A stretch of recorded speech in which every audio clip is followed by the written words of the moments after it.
I just want to see more gameplay, not info on the quarter vowels, just a little bit more gameplay. Welcome to the Video Game Fight School channel. This is a sentiment that some of us here in the Gotham Knights community share. We would love to see more gameplay for Gotham Knights. Now, it's not crazy that we're looking towards more gameplay. I think it's only natural that you're asking to see a little bit more about a video game that you've probably been expecting in some form or the other for a few years. Now, we all know they're working on the game. We have to be patient. We get it. There's nothing wrong with that.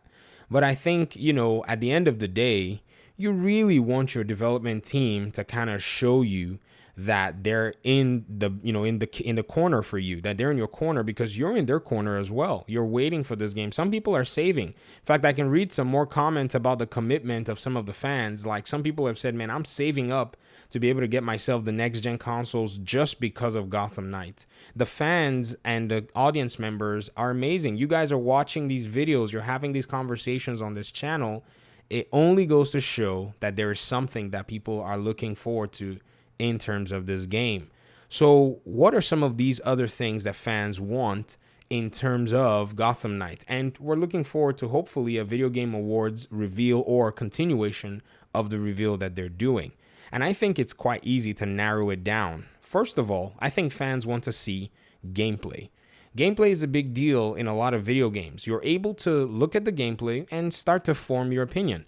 Now, I understand there's the risk and the danger of people writing off a video game from gameplay. It's very easy for the audience and the community members, especially across gaming, to say, I don't like what I saw, and so I think the game is going to be X opinion or Y opinion. And I get it. It's one of those things. But at the end of the day, it gives your core audience and core community just that little bit more excitement that the project that they've been waiting for is something that and you've been working on. And that excitement equals to, in the part of the developers and the part of the publishers, success and sales respectively. Second thing that I think a lot of the audience members and fans are looking for, that I've seen people comment on, is the technical side of the game. Yes, there have been technical discussions scattered around. If you watch interviews, if you read some of the magazine articles and see basically what the developers have said in public, and even in some other events and some forums, you're going to see that they've somewhat mentioned a lot of the technical side in terms of what the game is going to look like. So just a few things that Patrick Redden has mentioned: how you play the game from different character angles, some of the different aspects of each knight and how they'll play differently, and even from the trailers, you can see these are actually quite obvious. And I think that's something that everybody pretty much, is behind and everybody wants to see. The final thing is a reveal date. Now, if you read that first comment, just 2 comments after, someone else in this community said, I'm just a little bit disappointed that they have not yet released or revealed a release date. Now, here's the thing. I want to, say, it's actually nice if Warner Brothers will release or reveal some release date, but I also have to be somewhat objective. There's another game on the other side of the universe. This is called Rainbow Six Extraction. They have had gameplay, in fact, extensive gameplay, more than we've seen in Gotham Knights. In fact, some other people in the community have played the game on YouTube, on their YouTube channels publicly, because Ubisoft gave them some access.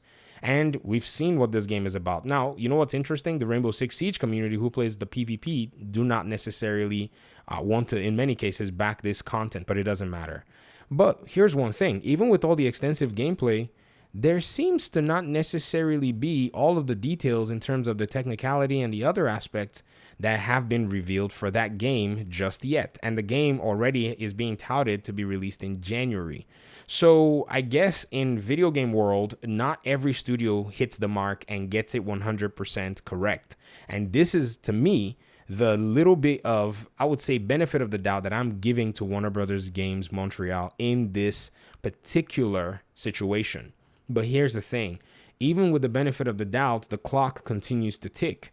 Remember, it was August of 2020 we first saw this game, and the game got promised for 2021, eventually got moved to 2022.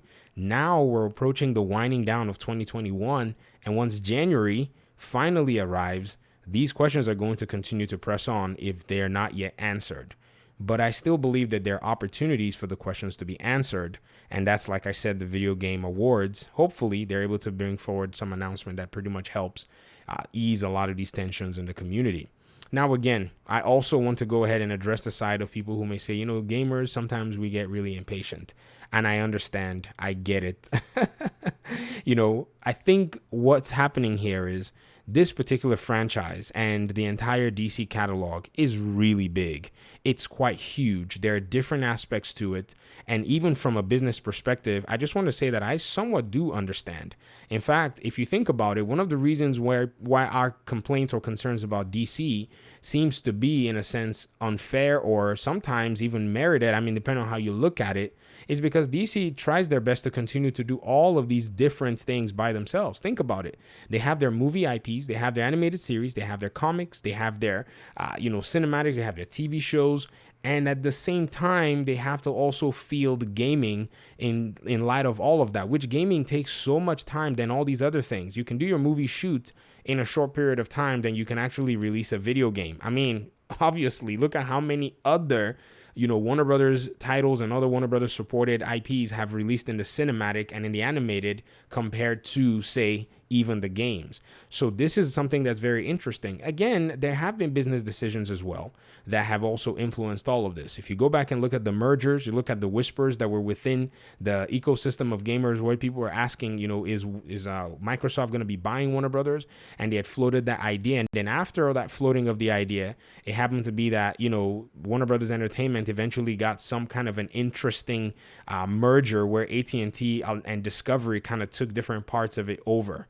So with all of these going on, who knows what the effects have been over the years? And I think this is just what we as the gamers are seeing. We're the ones that happen to have been on the back burner regardless of all of these other things.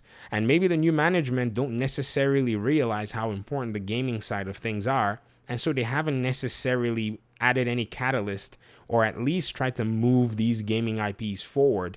And instead, they seem to be a lot more interested in the cinematic and the TV side. I mean, who can blame them? AT&T bought them, and AT&T is not only a phone company, they're a media company. So they want to throw things on their cable network services and all of these other things. And so I guess that's probably why we've seen these priorities as well. But we still have to continue to talk about these things and make these videos. And I went ahead to spend an extra few minutes to talk about this dimension, because I know sometimes people will say that, it seems like we're being impatient, but we understand. But nonetheless, we have to continue to press on because they have a job to do. They have a commitment that they've made, and I feel like they have to reach that commitment to their audience members. But again, I'd love to hear your thoughts. What do you think? Do you think that it's time for them to actually start, walking up to showing their audience and community members, new things? Or do you think, it's just maybe a situation where we just have to continue to just say, you know what, they've shown the game, maybe we should just wait it out and see exactly what happens? Talk to me in the comment section. Appreciate you guys so much. Peace out.